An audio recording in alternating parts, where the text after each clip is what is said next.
Good evening and welcome to this edition of News Leader. I'm Andrew Todd.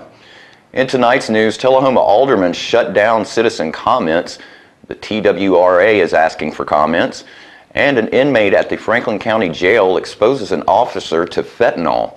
We'll have all these stories and more on tonight's News Leader. For many senior citizens, life looks like this, but it doesn't have to. When you make your home at Parkview Senior Living, life after retirement takes on a whole new meaning.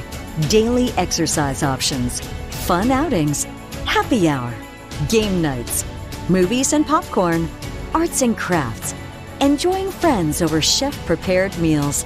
Parkview Senior Living, where you're always home, but you're never home alone. We teach Parkinson's patients how to move big and not let the Parkinson's slow them down. I've had patients I've treated in-house that could not even stand up, could not roll over in the bed, left the facility walking with a walker, have come back to us in outpatient and continued their big program and are now completely, handling life. The success of the program is just phenomenal. Let us champion your recovery. Life Care Center of Tullahoma. Welcome back. At this week's Tullahoma Board of Mayor and Alderman meeting, Alderman Glick objected to Mayor Noes having public comments read aloud from citizens who were not able to attend the meeting.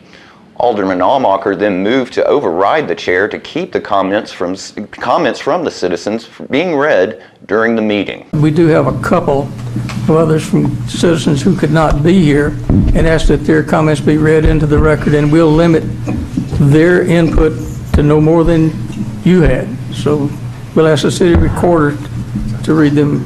Is that proper? Should they not show up here and speak and They've asked it to be come read up like it?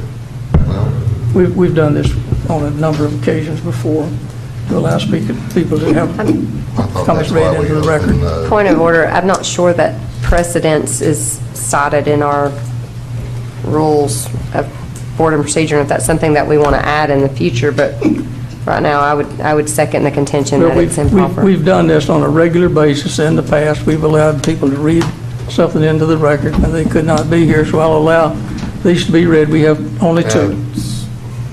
I think it takes a lot of gumption, just like Mr. Van Felser just said, to come up here and speak at the meeting and speak in public and represent yourself, and I don't think just sending a letter in and having it read is a proper way to make a public comment.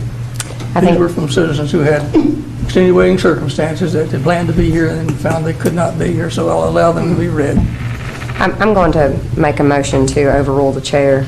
This is just setting an improper precedent, and if we want to add that to our rules, then we need to do so. But as of right now, I think it's absolutely unfair to the individuals who do show up, and if they want us to see those comments and those are directed towards the board, then they would need to, we can gladly read those on our own time, but this is setting somewhat of a dangerous precedent to allow people to send in, and I don't know if the comments are good or bad. They could be, we love Jenna Almacher, and I'm still going to say it's not appropriate, come tell me face to face. Public comments should be public comments, not private comments sit in for us to read out loud for them. If that's the case, we can address those in our alderman comments. So move to overrule the chair. Second. Keep in mind, these are public comments. That's why we're having them read into the record, so that they were public. You have a motion and a second, but they're Mayor. not here. Will you make that motion and second on your tablet? It should be. Yes, I move to overrule the chair. We have a motion and we have a second. We have Alderman Berry is requested to speak. I've been here close to 4 years now. Jerry, I think you've been here altogether close to 13, 12 and a half. The board has always, this isn't setting a new precedent, the board has always allowed this. It has happened in the past with this current board, minus Derek sitting up here. The board never said a word about it, right? What we're doing right now is we're saying, hey, we don't care what's going on in your life. We don't care if you got kids. We don't care if you got sports. We don't care if you had a death in the family. We don't care that you can't make it for whatever reason. We don't want to hear from you unless you can stand up here and say it. So I am of the opinion we should use every possible avenue, I mean, especially after listening to what Scott Van Velser just said. We should use every possible avenue. These people took time out of their day to write a letter, get it in before the meeting, in a way that we have always historically allowed it, always. Even with these board members sitting up here, we have allowed this. And so now we're changing the rules midstream. So I would agree with Alderman Allmacher. If we want to change the rules and not allow that and make that a formal not allow that, then let's do that. But don't say, hey, we've traditionally always allowed this, but we're going to change it right now, run time, right in the middle of the game. Well, Anyone else want to speak before we vote on that? Yeah, I will. Alderman Glick, you're I recognized. just think if they are public comments, it means the comments are to be made in public. It means you come up here and it says right here, they're public comments. That means you come in public, you step to the podium and you make them. We could verify who the person is making the comments, and somewhat verify their address. They state their address. Anything mailed in or sent in, we don't know who that's from, really. Yes, we do. Yes, we do. You do? How do you, I mean, I don't know who it's from. Their name will be read with their comments. Well, I mean, but somebody else could have sent it in. How do you know? I mean, so that's what I'm saying. It needs to be verified. So I trust my email. that's why well, even though you didn't press your button to comment, Mayor, I'll take your comments, but I'll yield. But this is, I don't think it's proper. I think anybody could just send in a bunch of comments, and I think they ought to be made in public as the spirit of what public comments are.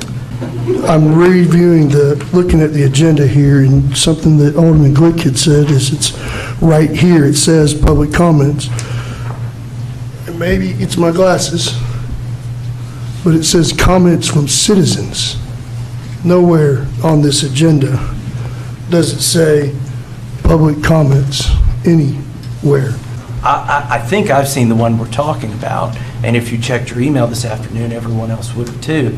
So I guess I'm just, we've all seen it or could see it. Why is it important that we read those in? In the interest of transparency to the public. The motion is to Overrule the chair. overrule the chair. Takes a 2/3 vote.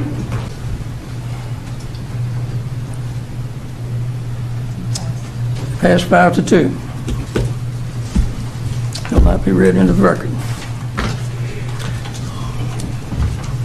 That concludes the comments from citizens.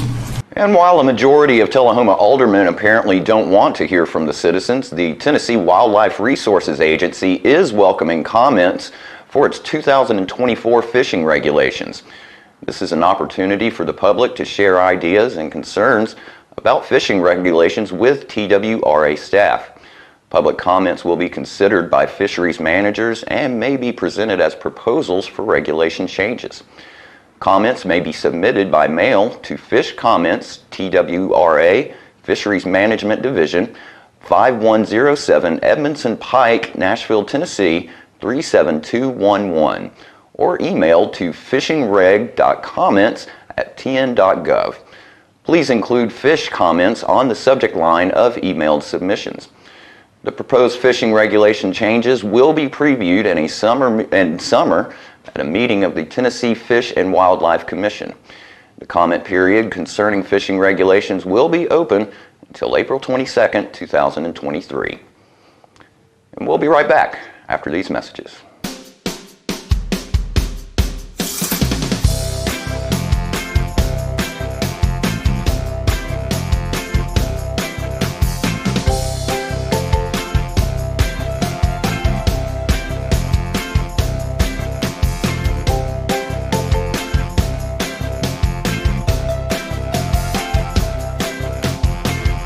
Parkview Senior Living. Active, independent senior living at its finest. We tend to lose our motivation when we have something that's chronic, but you've got to do what you can early on as you can.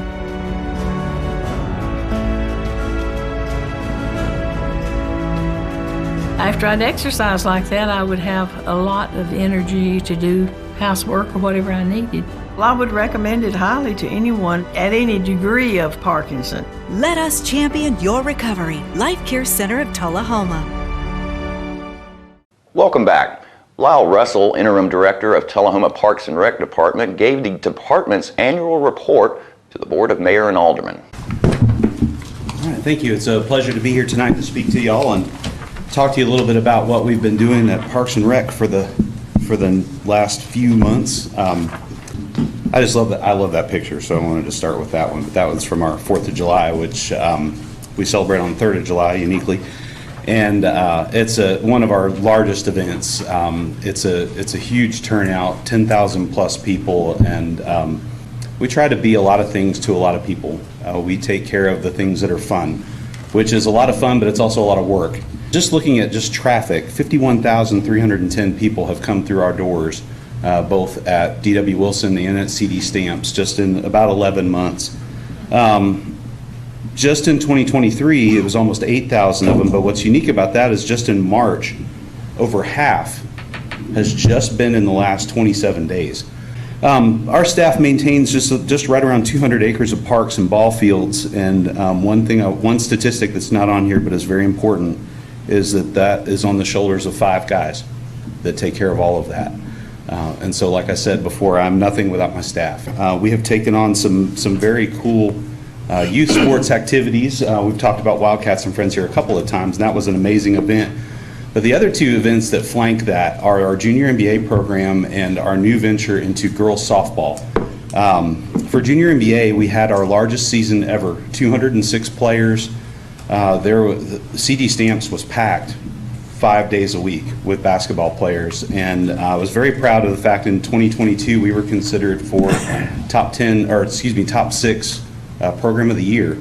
We are in contention again after this season for that same award, so more to follow when we find out about that. For girls softball, this is a new venture for us. We have waded into that this year, and we are at 154 registrations for that. In our adult baseball league, and this year we started up an adult basketball league again. Both were wildly successful. It serves a very fun group of folks that come to Tullahoma from all around. Not everybody who is in that league is local, but it brings people to town, and they really enjoy our facilities, and we've had a great time with them, really trying to offer not just a league, but an experience. We try to make it as close to a minor league baseball experience and as close to a NBA experience as we can, and the players have responded with that. We expect both of those leagues to grow very large in the next year.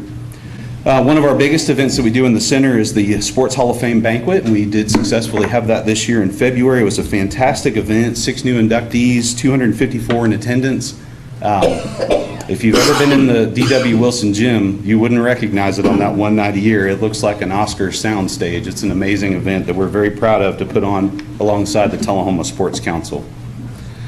But we also partner with some other folks too. Bark in the Park this year was a joint venture with us and the Tullahoma Animal Shelter. It's a fantastic event. I can't say enough about the work that they're trying to do over there to get those dogs adopted. They're doing really good things. And we also supported an event with Linda Welty this year that was really neat, as her old time Christmas at History Park, where we did the George Orr tree lighting. You know, we get kids down in the water. We call it a program called Kids in the Creek that's been fantastic. Our programmer Aaron down at CD Stamps has been doing a lot of gardening programs lately, getting kids out there and getting dirty, showing them that you don't have to sit in front of a screen all day, and they have responded well. Our big events, of course, most people know about Soapbox Derby, our haunted hayride, our 4th of July celebration, again, 10,000 plus people. Small projects we accomplished this year is, for 4 years I chased that dog park dash grant, and we finally got it. And we were able to put some new dog toys, shade structures in the dog park. We got some signage that we're working on. We're very proud of that one. The Camp Forest marker at History Park, I got to co-write that with Dr. Bradley to talk about some history of Tullahoma, which was cool. And then we built some Gaga ball pits, and if you don't know what that is, find a 10-year-old and ask them. But don't challenge them to it, because you will get beat. I can promise you that. Our current project list it's large and ambitious, but we're working towards it. The lighting project at Wagner Park is on schedule, and we are very excited about those new LED lights going in down there. Our Johnson Lane restroom project is still underway. We've hit a couple of snags in looking at the design, but we are working through that and trying to move forward with getting a good design out there. For soccer is very excited about that, and I'm trying to keep them updated as much as I can so they don't bother y'all as much. And I'm happy to take any questions if anyone has any. Otherwise, I will yield my time. Mr. Russell, it's an excellent report, and I appreciate you and the things you do of our Parks and Rec Department. More news is coming up in a moment. It's not invoice. It's not MSRP. It's not Christmas Day, although it may feel like it. It's the lowest prices in Middle Tennessee, period. It's a Stan McNabb Chrysler Dodge Jeep Ram or Stan McNabb Chevrolet Buick GMC Cadillac before these prices are gone forever.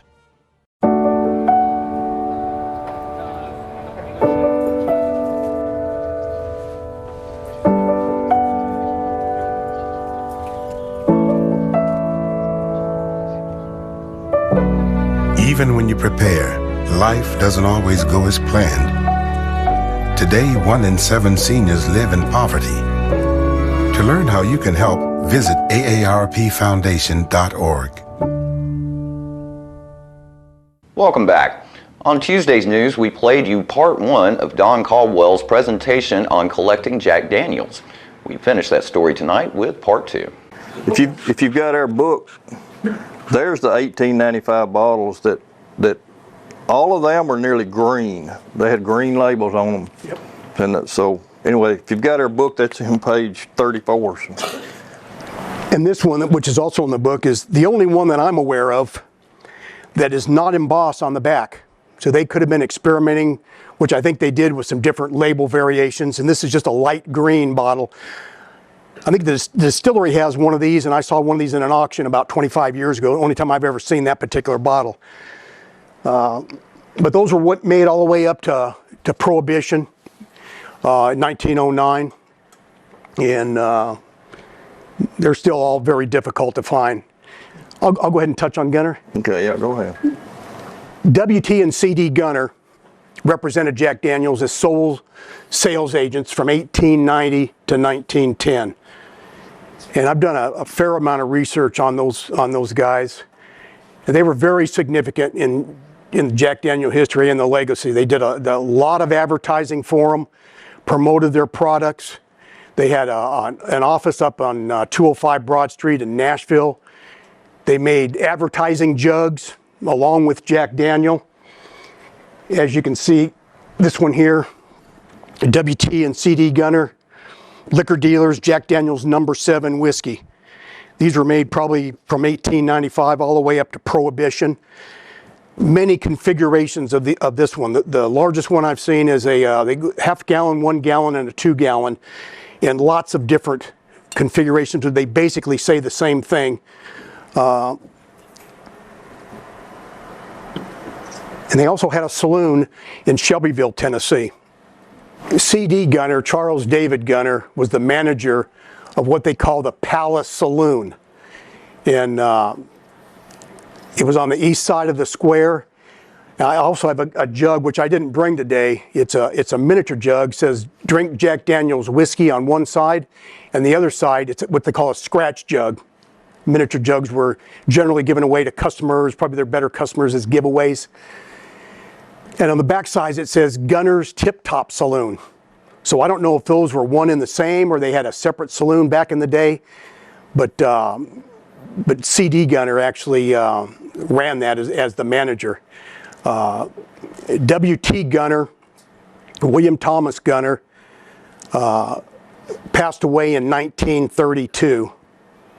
CD Gunner passed away in 1913, and he had a son named Clyde. We've done some research on him, and they did some advertising, some corkscrews that are actually advertising WT and C Gunner, which is actually William Thomas and Clyde Gunner. And he was in business in Indiana where their main office was up until about 1917, 1918, when Prohibition ended in Indiana. And Clyde Gunner passed away in 1979. But all the Gunners were absolutely instrumental in Jack Daniel's history, and very sought after nowadays. This particular bottle is a WT and CD Gunner along with Jack Daniel's, and this is probably about 1895 to 1900. It's a cylinder quart bottle. They made 2 or 3 different versions of this, all very highly collectible and sought after. And one other thing, I brought this particular jug is WT and CD Gunner, Shelbyville, Tennessee. They made about 5 or 6 variations of this jug, maybe a few more in a couple different sizes. So they did their own advertising, probably in the 1890s to 1900s, I would say somewhere in that area. But these are very hard to find nowadays. You wanna get a spoon while you're down there? You get a spoon? Yeah, I brought a spoon. This is a Spoon Motlow jug, extremely rare. Spoon was in business in Anniston, Alabama from 1904 to 1908. And then after Tennessee went bone dry, Lem Motlow was a partner in this, as well as the Birmingham, which Mike will touch on, the Birmingham, Alabama operation. But he was in business for 4 or 5 years, had a saloon in Anniston. And only jug I've ever heard of is this quart-sized jug. I don't think they made any other configurations that I've ever seen. And then he moved after 1909 to Chattanooga, Tennessee. We actually have some advertising with Spoon Motlow advertising whiskeys from Jack Daniel's whiskey from Chattanooga, Tennessee, which is pretty interesting. But that's Lem Motlow's brother, and he had a 33% interest in that saloon, as well as the Birmingham operation. These bottles we have here, the Topaz and the brandies, Jack Daniel resumed in 1938. He needed money right off. And he made those type of peach brandies and pear brandies and a number, apple brandies, the most prevalent one. And those were all through the 1940s. And they also had black labels. I've got some, and Mike does also, some black label bottles that are actually aged 4, 5, 6 years from the early 1940s. But the Topaz was probably a short-lived thing. Well, when he started up after Prohibition, you starting up, and you can't really wait real long for money, so you got to have something you could sell quick. That's corn whiskey, which didn't require any ages. He could sell that right off. And Lem Motlow was 1 year, so you had stuff while you was waiting that stuff to age out 4 years. Well, he had to generate some money. He had to generate some money. Yeah. He couldn't sit up there. And some of these that we've got on the back label, they're aged 1 month. 1 month. That's the Topaz. That's the Topaz, yeah. It's just moonshines all day. Most of the Topaz, most of the Topaz whiskeys were, and this is a pint. They made half pint and a 1 pint, and they also made a round, I think a 4/5 quart, which is.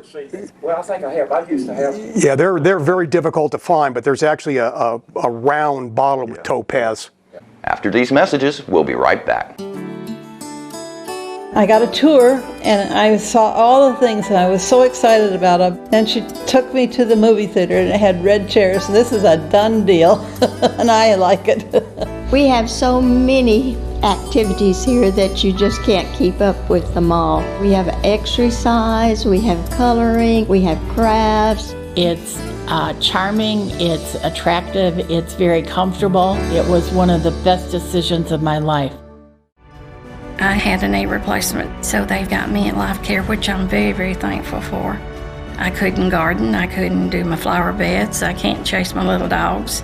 I have been in several therapy sessions for knees and back, and that's the best therapist I believe I've ever been to. It's tremendous because I'm able to walk again, but if it wasn't for the care, I wouldn't be where I am.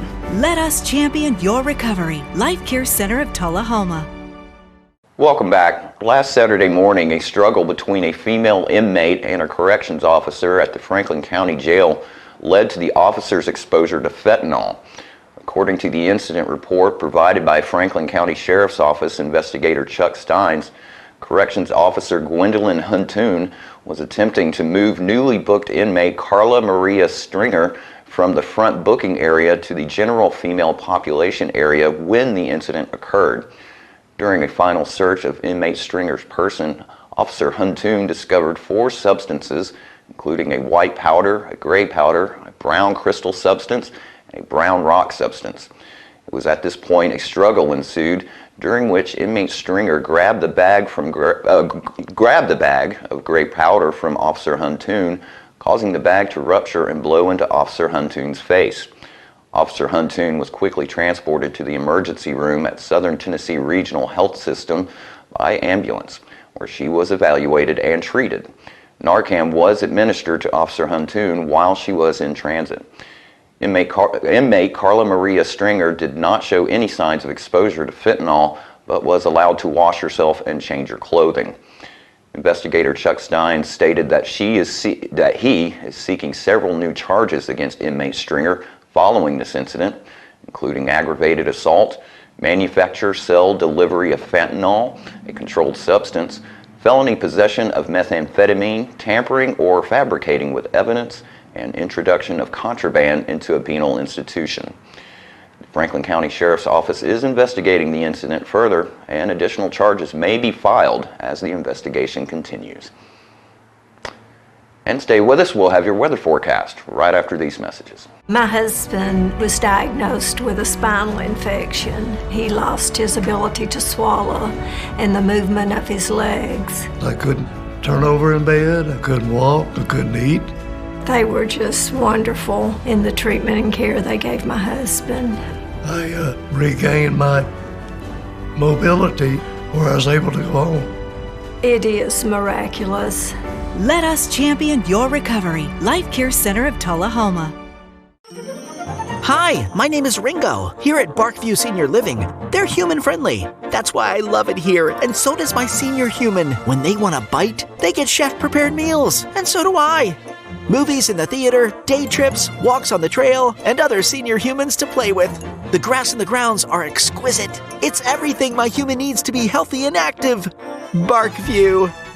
A Parkview Senior Living. For your dog's best friend, you.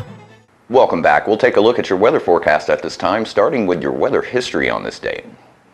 Our record high was in 1977 at 83 degrees. Record low was in 1964 at 19 degrees. Average high for this day is 65 and the average low is 42. Chance of showers for tonight with a low of 52. Cloudy with some rain moving in for Friday, with a high of 72 and a low of 56. And sunny skies expected for Saturday, with a high of 69 and a low of 37. And that's our News Leader report for this evening. We invite you to join us each Tuesday, Thursday, and Saturday evenings at 6, 8, and 10 p.m. for News Leader. Stay safe. Have a great evening.